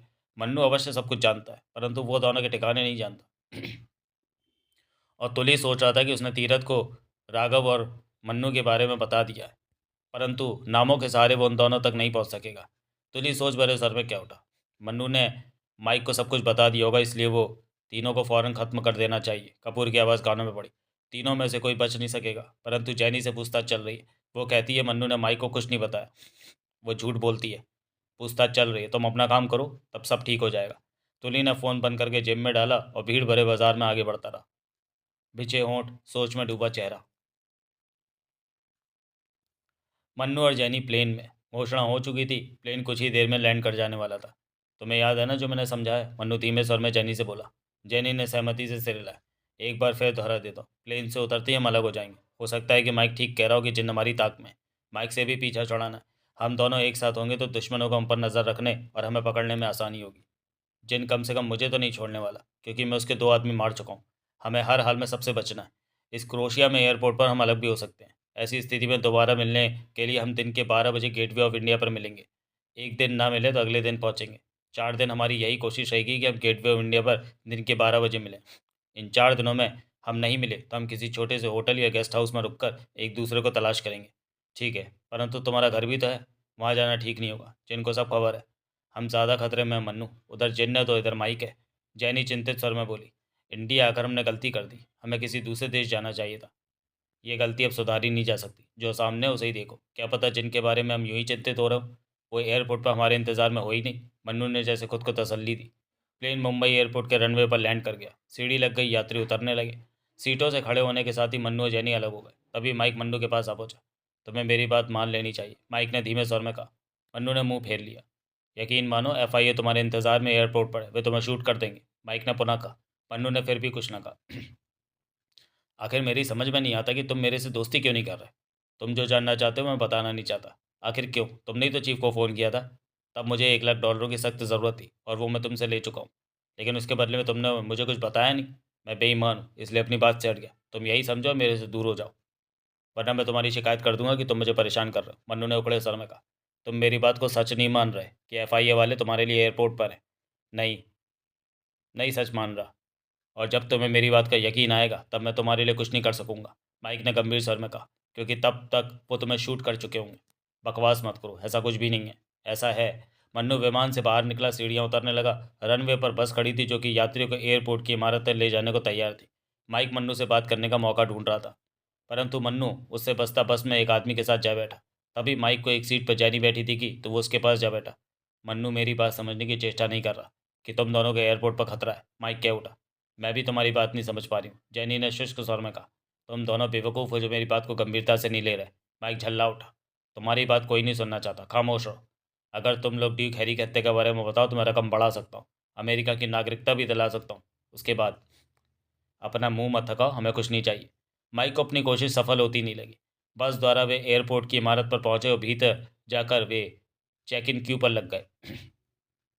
तभी मन्नू को 2 व्यक्ति अपनी तरफ बढ़ते देखे। वो चौंका। जैनी को देखा, वो दूसरी लाइन में थी। वो दोनों मन्नू के पास आ पहुंचे। आप हमारे साथ आइए, एक ने शांत स्वर में मन्नू से कहा। क्यों?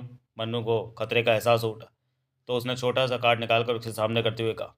इंडिया की गुप्त जासूसी संस्था FIA। मैंने ये नाम नहीं सुना। तो जिन का नाम सुना होगा। दूसरे का सर सख्त हो गया। मन्नू ने दांतों से निचले होठ को दबाया। दोनों को देखा। वो जानता था कि इनकी बात माननी पड़ेगी, वरना उसके साथ ये लोग ज़बरदस्ती भी कर सकते हैं। क्या चाहते हो मुझसे? मन्नू ने बेचैन स्वर में पूछा। कुछ सवालों के जवाब। आओ। उसने आगे बढ़कर मन्नू की बाँह पकड़ी और उसे एक तरफ ले जाने लगा। तभी मन्नू की निगाह माइक पर पड़ी। माइक के चेहरे पर ऐसे भाव थे जैसे कह रहा हो ये तो होना ही था, मेरी बात मानी होती तो ना होता। वो आदमी मन्नू की बात थामे आगे बढ़ रहा था। दूसरा उसके साथ में था। मन्नू का दिमाग तेजी से चल रहा था। वो इनके शिकंजे से निकलना चाहता था। तभी वे सब बाथरूम के सामने से निकले। मन्नू फौरन ठिठका और क्या उठा। 1 मिनट, बाथरूम जाना है मुझे। वे दोनों भी ठिठके। उसकी बात थामने वाला कठोर स्वर में क्या उठा। चुपचाप हमारे साथ चलते रहो। 1 मिनट सिर्फ। मन्नू ने मुंह लटका कर कहा। जोरों का मामला है। तुम बाहर रुको, मैं इसके साथ भीतर जाता हूँ, उसकी बात थामने वाला अपने साथी से बोला। उसने सिर हिला दिया। वो मन्नू की बात थामे दरवाज़ा ढकेलते भीतर प्रवेश कर गया। मेरी बाजू तो छोड़ो, मैं भागा थोड़े ना जा रहा हूँ, मन्नू ने कहा। उसने बाजू छोड़ दी। बाथरूम में उसका कोई दूसरा ना दिखा। मन्नू पलटकर बाज की तरह उस पर झपट पड़ा। सब कुछ अचानक हुआ था। वो सोच भी नहीं सकता था कि इन हालात में मन्नू उसके साथ ऐसा कर सकता है। मन्नू ने उसके सिर के बाल पकड़े और पीछे को धक्का देते दीवार के पास ले गया और जोरों से उसका सिर दीवार से दे मारा। उसके होठों से कराह निकली और उसका शरीर लटकता चला गया। मन्नू ने उसके सिर के बाल छोड़े तो वो नीचे जा गिरा। मन्नू के दांत भिज चुके थे। चेहरे पर खतरनाक भाव मंडरा रहे थे। वो जल्दी से अपने कपड़े उतारने लगा। अपने कपड़े उतार कर वो उसके कपड़े पहन लेना चाहता था। अभी वो अंडरवियर में था कि तभी बाथरूम के भीतर के हिस्से की तरफ से नीली वर्दी पहने एक स्वीपर आता देखा। उसके हाथ में एक बाल्टी थमी थी। वो मन्नू को देखते ही ठिठका। चेहरे पर हैरानी थी। मन्नू ने उसे चुप रहने का इशारा किया और उतर चुकी पैंट से डॉलरों की गड्डी निकाली।